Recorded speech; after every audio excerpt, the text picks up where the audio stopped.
আমফানের দেখানো পথে বাংলায় এবার তাণ্ডব চালাতে পারে শক্তিশালী ঘূর্ণিঝড় শক্তি।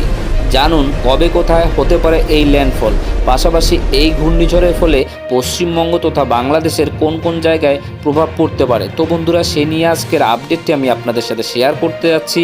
তো অবশ্যই ভিডিওটিকে স্কিপ না করে প্রথম থেকে শেষ অবধি দেখবেন। আমাদের চ্যানেল নতুন হয়ে থাকলে চ্যানেলটিকে সাবস্ক্রাইব করে রাখবেন ভবিষ্যতে এ ধরনের আপডেট পাওয়ার জন্য। বঙ্গোপসাগরে ফের তৈরি হচ্ছে ঘূর্ণিঝড়ের ভূকুটি। অনুমান করা হচ্ছে এই ঘূর্ণিঝড় সরাসরি আঘাত হানতে পারে পশ্চিমবঙ্গ বাংলাদেশের উপকূল সংলগ্ন অঞ্চলে। বঙ্গোপসাগরে একটি সম্ভাব্য ঘূর্ণিঝড় সৃষ্টির আশঙ্কা দেখা দিয়েছে, যার নাম হতে পারে শক্তি। শ্রীলঙ্কার প্রস্তাবিত এই নামটি ইতিমধ্যে আবহাওয়াবিদদের মনে জল্পনা শুরু হয়েছে। বিভিন্ন মিডিয়া থেকে প্রাপ্ত তথ্য অনুযায়ী এই ঘূর্ণিঝড় আগামী 24 থেকে 26 মের মধ্যে ভারতের উড়িষ্যা উপকূল থেকে বাংলাদেশের চট্টগ্রাম উপকূলের মুখে স্থলভাগে আছড়ে পড়তে পারে।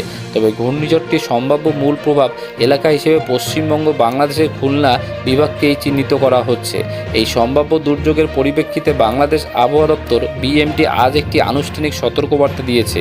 বিএমডির পূর্বাভাস অনুযায়ী আজ রাত থেকে আগামী সকাল পর্যন্ত দেশের অভ্যন্তরীণ নদীবন্দরগুলিতে বৃষ্টি, বজ্রসহ দমকা ঝোড়ো হাওয়া বয়ে যেতে পারে। রংপুর, দিনাজপুর, বগুড়া, টাঙ্গাইল, ময়মনসিংহ, সিলেট অঞ্চলে এই ধরনের আবহাওয়ার বিরাজমান থাকতে পারে। এই অঞ্চলের নদীবন্দরগুলিকে 1 নম্বর সতর্কবার্তায় রাখা হয়েছে। বাংলাদেশ ওয়েদার অবজারভেশন টিম জানিয়েছে আগামী 16 থেকে 18 মের মধ্যে বঙ্গোপসাগরের উপর একটি নিম্নচাপ বলয় সৃষ্টি হতে পারে, যা ধীরে ধীরে ঘূর্ণিঝড়ে পরিণত হওয়ার আশঙ্কা রয়েছে। যদি এটি বাংলাদেশের দিকে অগ্রসর হয়, তবে উপকূলীয় অঞ্চলগুলিতে শক্তিশালী বাতাস, ভারী বৃষ্টিপাত, জলোচ্ছ্বাসের মতন প্রাকৃতিক দুর্যোগ দেখা দিতে পারে। তবে মৌসুমী ভবন বিভাগ এবং কলকাতায় আবহাওয়া অফিস থেকে এই বিষয়ে এখনও স্পষ্ট কিছুই বলা হয়নি।